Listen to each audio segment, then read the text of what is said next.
Accueillir ceux qui sont avec nous en ligne au nom de notre Seigneur Jésus-Christ et nous qui sommes ici réunis, nous allons nous concentrer dans la parole de Dieu ensemble. Encore deux passages pour compléter la lecture de ce matin avant qu'on se dirige vers la prière. Première lettre de Jean au chapitre 5. Nous lirons le verset 12 jusqu'au verset 14. Verset 15, inclusivement. 1 Jean chapitre 5, verset 12 à 15. Celui qui a les fils a la vie. Celui qui n'a pas les fils de Dieu n'a pas la vie. Je vous ai écrit ces choses afin que vous sachiez que vous avez la vie éternelle, vous qui croyez au nom du Fils de Dieu. Nous avons auprès de lui cette assurance que si nous demandons quelque chose selon sa volonté, il nous écoute. Et si nous savons qu'il nous écoute, quelque chose que nous demandions, nous savons que nous possédons la chose que nous lui avons demandée.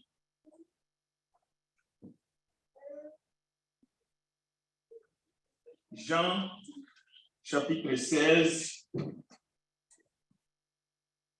Nous allons lire le verset 23 jusqu'au verset 24. Jean, évangile de Jean, chapitre 16, le verset 23 jusqu'au verset 24.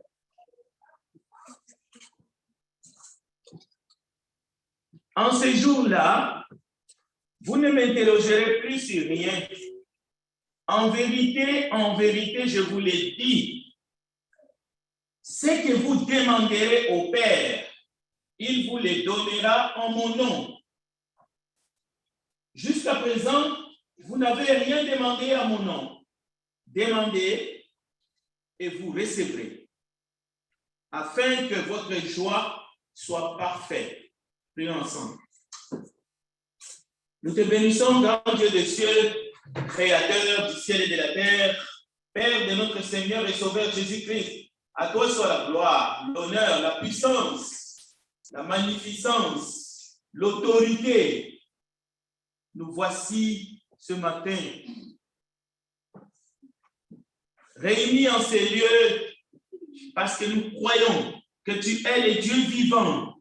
Nous sommes tes créatures. Tu as fait toutes choses parfaites et tu veux nous abreuver de ton esprit, de ta parole. Augmente notre foi, donne-nous la force de témoigner tes bienfaits qui sont nombreux, ta miséricorde qui dure à jamais et ta gloire parmi ton peuple. Toi qui écoutes les prières des saints et qui exauces les prières de tes enfants, viens maintenant et parle-nous dans notre cœur. Nous te le demandons, Père, au nom de Jésus-Christ. Amen. Alors, comme nous venons de l'entendre dans la lecture de ce matin, qui a été dirigée par notre frère Benjamin, les Écritures témoignent. Nous n'avons que la foi, nous n'avons que le cœur, et nous n'avons que l'Esprit de Dieu qui habite en nous pour dire Amen. Nous comprenons tous spirituellement, mais aussi, c'est une question de raison aussi.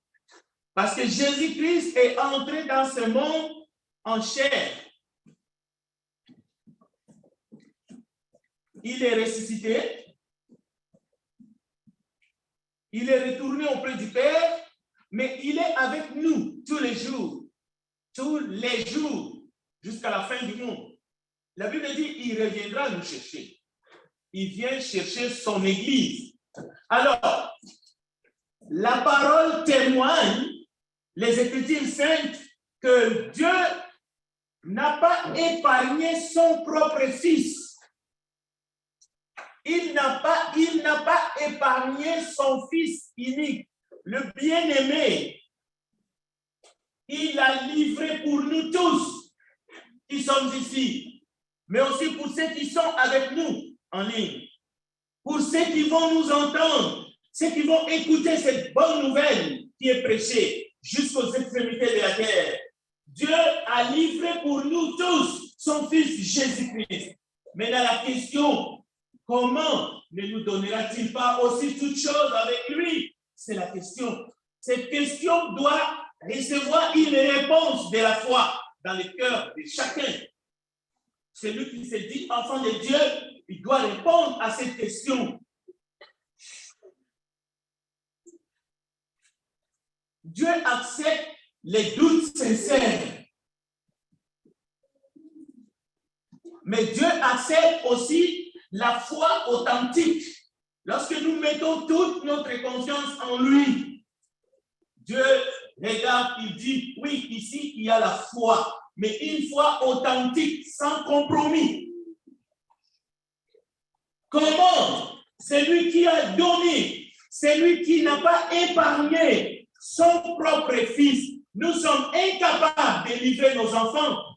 Nous sommes incapables de supporter, de voir nos enfants souffrir. Mais lui, il a livré. Alors, celui qui a livré son propre fils, pour nous, comment ne nous donnera-t-il pas aussi toutes choses avec lui?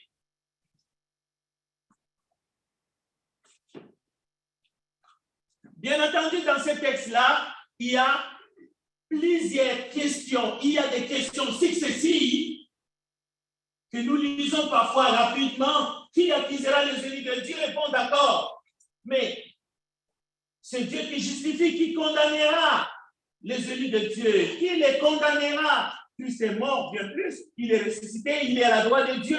Et il intercède en notre faveur. La parole le dit. C'est lui le souverain sacrificateur. Il n'y en a point d'autre. Le temps d'Aaron est passé.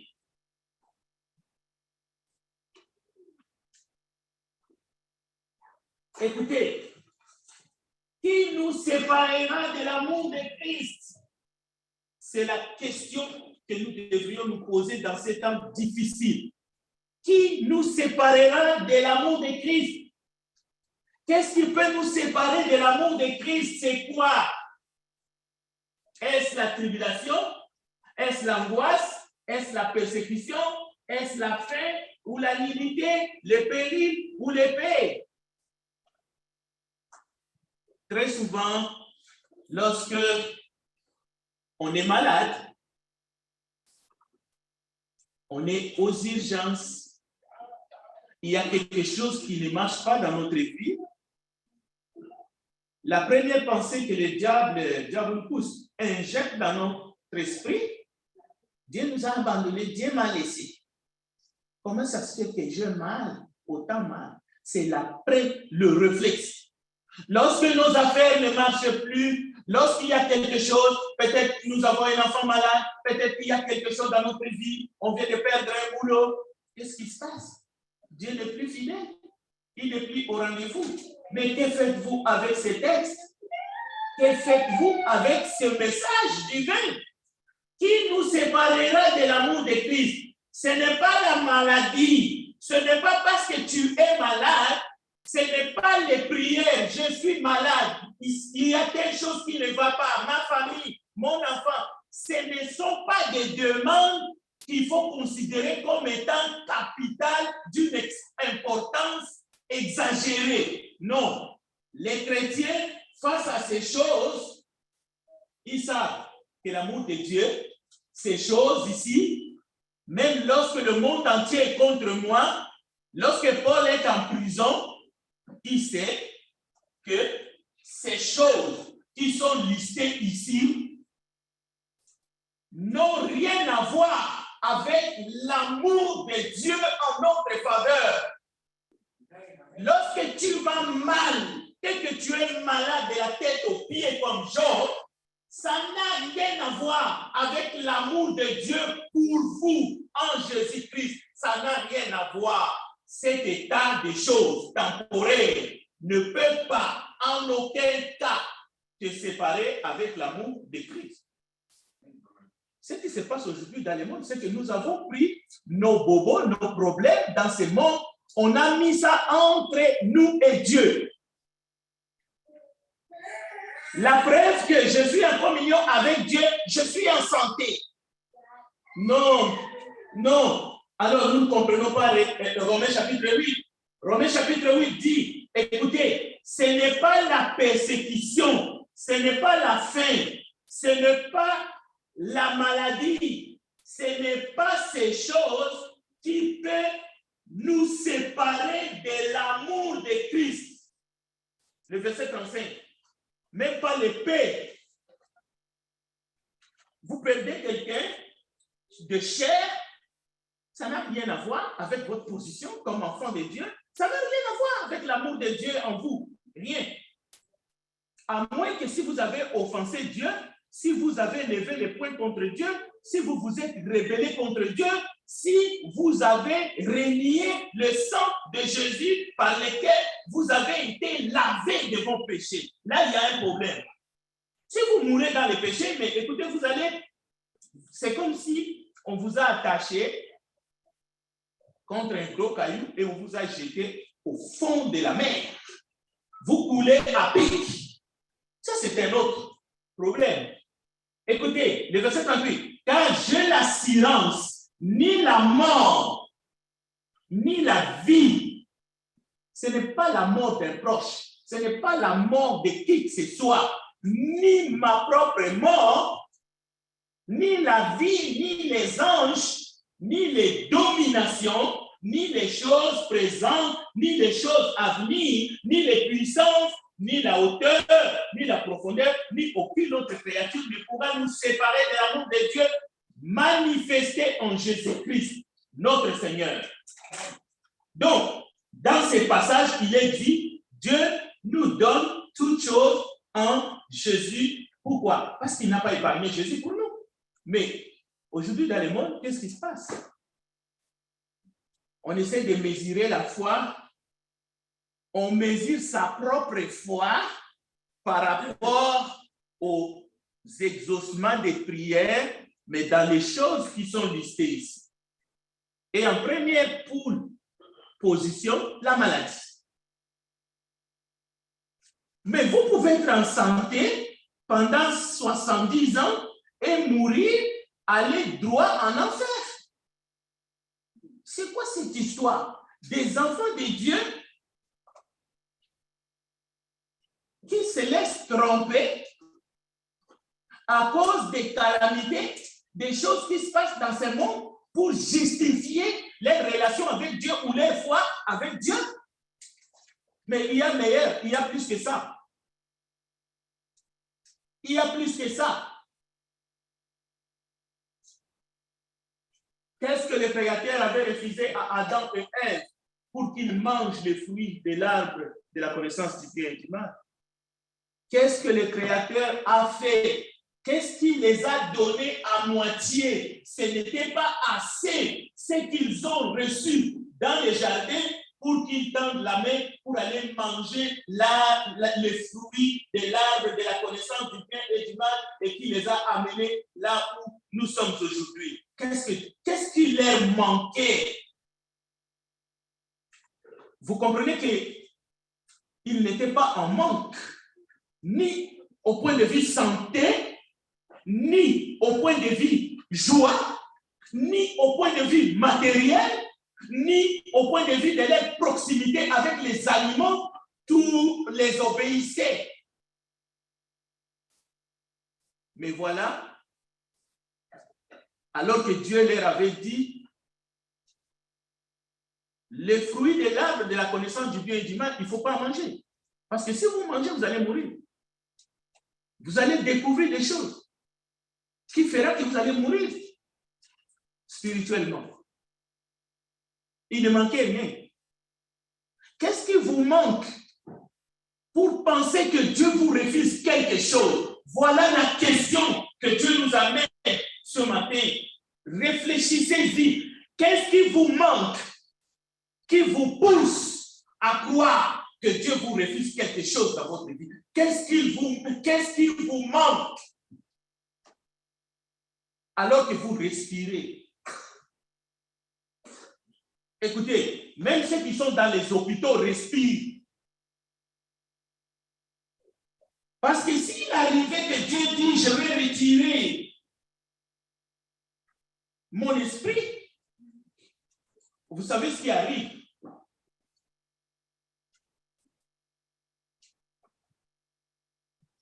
Qu'est-ce que Dieu a refusé aux Hébreux? Qu'est-ce que Dieu a refusé au peuple élu? Pour que ce peuple, après les avoir retirés de la servitude, non seulement ils se sont révoltés contre Dieu, mais ils sont allés jusqu'à réclamer un roi comme les autres nations environnantes. La parole nous dit qu'ils se sont rebellés contre le divin créateur, la source d'eau vive, mais ils se sont tournés vers des citernes crevassées. Qu'est-ce qu'ils n'ont pas reçu de la part du Dieu Tout-Puissant? Dieu leur a donné un pays qui ne leur appartenait pas. Dieu leur a nourri dans les déserts. Dieu leur a tout donné. Dieu a envoyé un libérateur. Dieu, les 10 plaies, ils ont vu les 10 plaies s'abattre en Égypte. Ils sont sortis. Ils ont profité. Ils ont dépouillé. Dieu a permis qu'ils dépouillent les Égyptiens. Ils ont pris de l'or, de l'argent. Il y avait des bétails en abondance. Et il y avait même de ramasser qui ne faisaient pas partie des Hébreux, qui sont sortis. En fait, ils sont partis avec on peut dire même avec des esclaves. Et qui étaient un esclave, qui étaient des esclaves, mais ils sont partis avec des hommes et des femmes qui les suivaient. Mais ils se sont rebellés. Écoutez, dans Matthieu chapitre 7, verset 6, nous pouvons lire, ce texte commence, ne donnez pas les choses saintes aux chiens et ne jetez pas vos perles devant les pourceaux de peur qu'ils ne les foulent aux pieds, ne se retournent et ne vous déchirent. Les choses que Dieu nous a données, ça commence d'abord par le pardon du péché. Si vous comprenez la valeur du pardon de vos péchés, c'est-à-dire la valeur du prix, du sang qui a été versé, vous allez comprendre que Dieu n'est pas capable de vous refuser quoi que ce soit. Ou alors vous ne comprenez pas la valeur des choses. Vous ne comprenez pas la valeur du sang de Christ.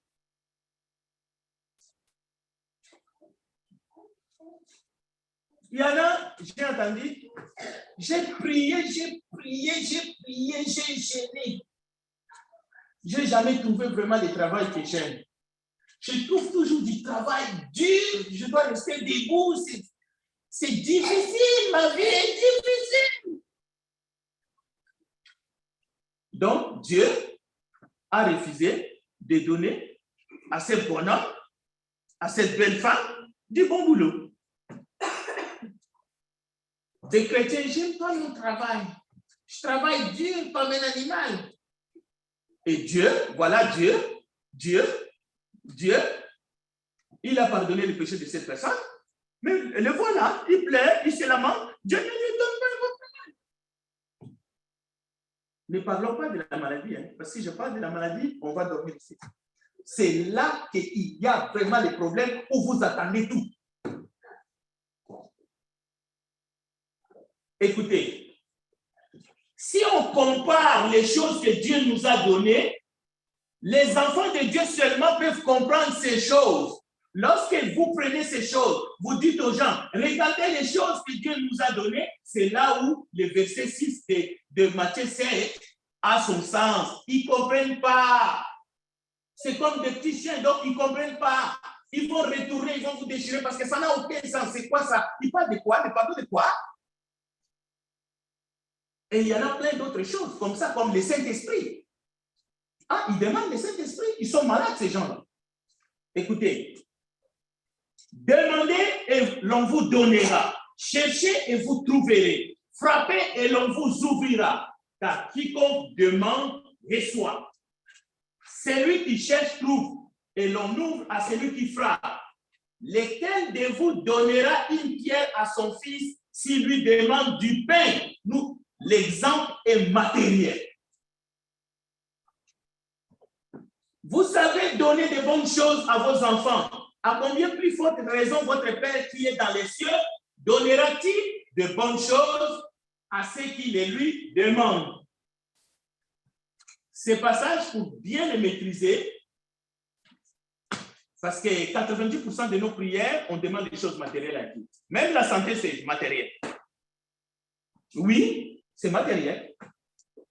Le travail, toutes ces choses, c'est matériel. Mais la plupart des richesses que Dieu nous donne, qui sont des richesses spirituelles, comme des dons spirituels, comme, je viens de vous dire, l'héritage de la vie éternelle, je viens de vous parler de pardon de péché, et il y en a plusieurs. Ces choses-là n'ont pas de valeur matérielle. Mais, sur le plan matériel, Dieu ne nous laisse pas sans sagesse. Dieu connaît les bonnes choses que nous avons besoin. La nourriture, le vêtement, toutes ces choses-là, Dieu sait. Maintenant, vous pouvez penser que vous êtes en train de demander à Dieu un œuf. Mais en réalité, vous êtes en train de demander à Dieu un scorpion. Mais Dieu ne vous donnera pas un scorpion.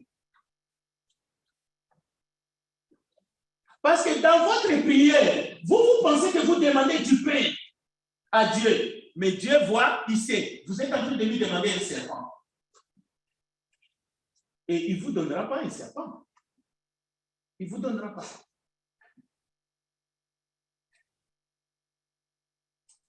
Tu as vu un homme. Cet homme-là s'est approché de toi. Cet homme-là, il a dit qu'il vous veut. Dieu ne vous le donnera pas. Parce que Dieu sait, c'est un serpent. Et toi, tu penses que c'est un bon pays. Oh, ouais, c'est l'homme qu'il me faut, il faut que je le prenne. Non, Dieu sait. Cette femme-là, c'est une vipère. Mais tu vas aller, comme ce jeune homme dans Proverbe 31, comme un bouc qu'on amène à l'abattoir, et puis tu vas voir ce que tu vas voir. Écoutez, dans 2 Corinthiens chapitre 1, verset 13, nous pouvons lire encore ceci et nous poser la question parce que le temps file. Le verset 17 dit: mes résolutions sont-elles des résolutions selon la chair, de sorte qu'il y ait en moi les oui et les non? C'est-à-dire, en Dieu que nous adorons ce matin, Jésus a dit, en lui, ses promesses ne sont pas oui et non. Dieu ne joue pas avec ses enfants avec les oui, les non. Aujourd'hui, il te dit oui, demain, il te dit non. Après-demain, il te dit non. Après-demain, il te dit oui, non. Il n'est pas comme ça. Regardez le verset 19. Car le Fils de Dieu, Jésus-Christ, qui a été prêché par nous, au milieu de vous, par moi, et par Sylvain et par Timothée, n'a pas été oui et non. Mais c'est oui qui a été en lui. Jésus est le oui et l'amen. Cela veut dire si nous sommes attachés en vérité avec lui, il est le oui et l'amen. Cela veut dire qu'il connaît toutes choses. Romains chapitre 8 le dit. C'est lui qui est notre guide. Nous marchons avec lui, mais dans la transparence, dans la vérité. Cela veut dire nous ne pouvons pas nous apitoyer. Il sait ce que nous avons besoin à chaque moment, à chaque instant. Cela veut dire, lorsque ça va, des actions de grâce. Lorsque ça ne va pas, des actions de grâce. C'est ça que la Bible nous enseigne. C'est une vie de foi. C'est une marche avec la foi. C'est ce que les enfants d'Israël n'ont pas compris. Lorsqu'ils étaient en esclavage, c'était des plaintes, c'était des plaies, c'était des cris. Mais lorsqu'ils sont sortis, ils ont oublié. Ils ont oublié. Alors que Dieu n'a jamais été indifférent parce que c'était un peuple élu. La même chose comme Daniel l'a dit. Parce que dans le livre de Daniel, au chapitre 10, Daniel était en prière. Dieu lui a dit, au verset 12, Daniel ne craint rien, car dès le premier jour où tu as eu à cœur de comprendre et de t'humilier devant ton Dieu, tes paroles ont été entendues et c'est à cause de tes paroles que je dis. Donc, lorsqu'un enfant de Dieu s'est converti, sa vie est en Christ. Donc, tu es sous la supervision. Mais cela ne veut pas dire qu'il n'aura pas des épreuves, qu'il n'aura pas des temps difficiles. Mais ne perds pas la foi. Garde la foi. Sache que ton Dieu est à l'écoute. Ton Dieu est au contrôle. Il contrôle tous les détails de ta vie. Ça peut aller jusqu'à la mort, mais lui, il est là. Il est l'omniscient, il est l'omnipotent, il est l'omniprésent. Donc, n'essaye pas de juger ton Dieu, de discuter avec lui par rapport aux circonstances changeantes dans cette vie ici-bas. Il y a meilleur, il y a plus que cela.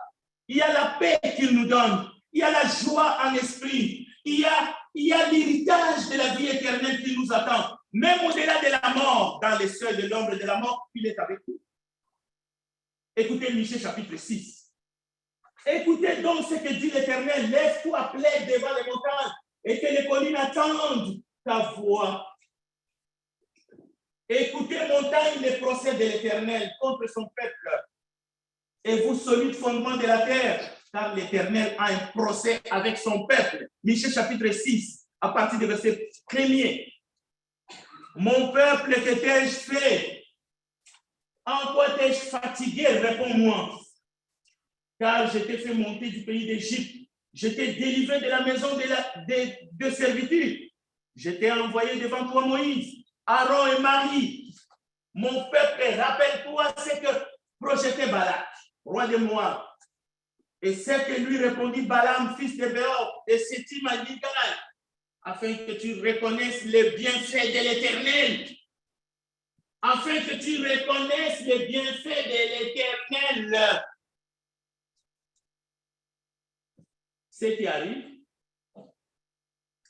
c'est que, au lieu de reconnaître les bienfaits de l'Éternel, ici, il est question de bienfaits de l'Éternel passé, présent et futur. Ce n'est pas seulement ce que Dieu a fait du bien dans ta vie, dans le nombre d'années que tu as passé ici-bas. Tous les biens que Dieu a fait depuis que le monde est monde, c'est que Dieu a fait du bien dans ta vie passée, présente et future. C'est ça qu'il faut reconnaître. Tout être humain doit apprendre à reconnaître les bienfaits de Dieu. Au lieu de chercher à savoir, oh, j'ai fait telle prière, Dieu ne m'a pas exaucé. J'ai fait telle prière, oh, Dieu m'a exaucé, mais je ne vois pas clair. Ainsi de suite. Non. Non, peuple de Dieu. Non. Ça ne se passe pas comme ça. Nous ne sommes pas d'ici-bas, nous sommes d'en haut. Nous devons apprendre à compter les bienfaits de Dieu, que de savoir quand est-ce que je serai exaucé ou quand est-ce que Dieu va m'exaucer, quand est-ce que ma souffrance va cesser ici-bas. Ça ne cessera jamais jusqu'au retour de Jésus. Oui, ça va cesser.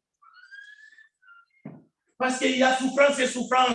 Peut-être que tu ne souffres pas dans ta chair, mais tu souffres en voyant les autres souffrir. Mais tu souffres aussi parce qu'il y a des gens qui te sont chers, qui souffrent, ainsi de suite. Mais tu ne peux pas demander à Dieu de bannir la souffrance ou d'annuler la souffrance dans ta vie. Tu ne seras plus un être humain, tu seras un ange. Mais lorsque nous souffrons, nous pouvons prier. Lorsque nous sommes malades, nous pouvons prier. Mais nous ne devrions pas tomber trop bas, comme les Hébreux. Quand ils avaient faim, ils manquaient d'eau. Qu'est-ce qu'ils faisaient? Ils se révoltaient. Quand il manquait de la viande, ils se rébellaient. Et quand ils étaient malades, c'est pire. Cela veut dire qu'ils ont tenté Dieu dans le désert. Et parce qu'ils ont tenté Dieu, Dieu a envoyé des serpents. Les serpents les ont mordus. La Bible dit, ne tentons pas Dieu comme eux. Mais soyons reconnaissants au bienfait de l'Éternel dans nos vies. Même si nous voyons rouge, soyons reconnaissants au bienfait de l'Éternel. C'est comme ça que nous devons vivre notre vie chrétienne. Victorieuse. Amen. Donc, les fidèles sont ceux qui croient, alors qu'ils prient, ils ont déjà reçu. C'est ça la doctrine. C'est ça la doctrine. Nous venons de le lire dans Jean chapitre 16. Et nous avons dit même dans 1 Jean, les chrétiens, à peine qu'il ouvre la bouche, il sait déjà qu'il a reçu ce qu'il a demandé. Et la Bible dit, il le verra s'accomplir. Mais je ne suis pas entré ici de vous blesser. Tu le verras s'accomplir dans 1 an, dans 3 ans, peut-être dans les siècles, peut-être dans 430 ans. Mais il n'y a aucun hébreu qui a vécu 430 ans. Il ne mourait pas? Non, il mourait dans la servitude. Et ils sont morts dans le désert. Mais c'est ça la doctrine. C'est ça la doctrine. La définition même de la foi dans Hébreux chapitre 11, c'est la démonstration des choses qu'on ne voit pas, de celles qui existent. Lisez Hébreux 11, verset 6. Écoutez ces passages, parce que ça va nous parler du fond de notre cœur. Lamentation chapitre 3 et le verset 31. Mais il faut lire Lamentation chapitre 3 au complet. Notre vie ici-bas, c'est juste, nous sommes des étrangers. Mais nous devons vivre adéquatement. Sinon, nous allons perdre tout. Nous allons perdre notre espoir. Nous allons perdre toutes les promesses. Mais toutes les promesses de Dieu sont oui. Ils ne sont pas oui et non. Lamentation 3, verset 31. Car le Seigneur ne rejette pas toujours. Mais lorsqu'il afflige, écoutez bien, qui afflige? Lorsque l'Éternel afflige. Nous ne sommes pas de ceux-là qui nient l'affliction, même quand ça peut venir de l'Éternel. Écoutez bien, bon, imaginez maintenant, ça peut venir aussi de l'ennemi, c'est clair. Mais ce n'est pas parce que ça vient de l'ennemi qu'il nous a abandonnés. Lui n'abandonne jamais. Il est le fidèle. Il est le fidèle. Écoutez, lorsqu'il afflige, il a compassion selon sa grande miséricorde. Cela veut dire lorsqu'il châtie ceux qu'il aime, il a la compassion. Le verset 33. Car ce n'est pas volontiers qu'il humilie. Oh, il humilie encore. Mais c'est quel Dieu que nous suivons? Oui, le Dieu qui nous aime. Le Dieu qui a dit que rien ne peut nous séparer de l'amour de Christ. Alors, quand il humilie et qu'il afflige les enfants des hommes, quand on foule aux pieds toutes les captifs du pays, écoutez, quand on viole la justice humaine à la face du Très-Haut, quand on fait tort à autrui dans sa cause, le Seigneur ne le voit-il pas? Il le voit. Qui dira qu'une chose arrive sans que le Seigneur ne l'ait ordonné? Qui dira qu'une chose arrive, quoi que ce soit qui arrive, qui dira qu'une chose arrive sans que l'Éternel l'ait ordonné, même si c'est la chose la plus négative, même si c'est la chose qui t'empêche de dormir. N'est-ce pas de la volonté du Très-Haut que viennent le mot et le bien? Pourquoi l'homme vivant se plaindrait-il? Que chacun se plaigne de ses propres péchés. Recherchons nos voies et sondons. Et retournons à l'Éternel, élevons nos cœurs et nos mains vers Dieu qui est au ciel. Écoutez, qu'est-ce que nous devons faire en conclusion? Lamentation chapitre 3, verset 19 répond à cette question. Quoi qu'il arrive, advienne que pourra. Quand je pense à ma détresse et à ma misère, l'absinthe est au poison. Quand mon âme s'en souvient, elle est abattue au-delà de moi. Et beaucoup sont déprimés dans le monde. Mais les enfants de Dieu, nous devons être des vaillants soldats. Nous devons être des guerriers, mais pas avec les armes conventionnelles du monde, mais spirituellement. Vous avez perdu en bourse, je ne sais pas, oui, vous luttez avec la fièvre, vous conduisez, c'est clair. C'est pénible quand nous voyons nos enfants souffrir. Ça peut être un mari, ça peut être une dame, une madame. Mais écoutez, voici ce que je veux repasser en mon cœur. Et l'Église est en prière. Ce qui me donne l'espérance. Les bontés de l'Éternel ne sont pas épuisées. Ses compassions ne sont pas à leur terme. Elles se renouvellent chaque matin. Un jour, vous allez dormir, vous allez vous réveiller au ciel. Eh bien, gloire à Dieu. La Bible dit, oh, que ta fidélité est grande. L'Éternel est mon partage du mon âme. C'est pourquoi je vais espérer en lui. L'Éternel a de la bonté pour qui espère en lui, pour l'âme qui le cherche. Alors l'âme qui cherche l'Éternel ne va pas s'apitoyer, ne faut pas commencer à dire quand est-ce que Dieu m'exaucera. Non, ça c'est l'âme qui commence à perdre la foi. C'est une âme qui s'en va à mourir. Il est bon d'attendre en silence les secours de l'Éternel. L'ambulance peut arriver un peu tard. Oui, il faut aller à l'hôpital. Écoutez, vous êtes là aux urgences, 48 heures, ici à Montréal. Le médecin ne vous a pas encore vu, vous êtes là dans la salle d'entente. Alors vous commencez à vous courber toutes les mauvaises pensées. Vous commencez à voir, vous êtes dans la tombe. Mais écoutez, la Bible dit, il est bon en silence d'attendre les secours de l'Éternel. Peuple de Dieu, ce n'est pas parce que l'Église prie que vous vous attendez à des miracles. Oh non, maintenant, je vais vous dire avancez, recevez, vous allez commencer à tomber ici en mode. Non, ça c'est l'évangile de païens. Ils ne comprennent même pas les Écritures. Au fait, ils prêchent un évangile en chair et en os. Au fait, c'est des aventuriers. C'est une manière d'amadouer les gens. Venez, venez, venez, donnez-nous la table. Nous, on va s'agir et vous allez continuer à vous appauvrir. Ils n'ont pas de dons qu'ils prétendent avoir. Sinon, ils seraient très actifs lors des coronavirus. Est-ce que vous les avez vus? Vous les avez vus? Ils se sont atterrés dans leur temple cachés. Et le coronavirus est entré même dans les synagogues, dans les temps, ainsi de suite. Où était leur pouvoir de faire des miracles et de guérir?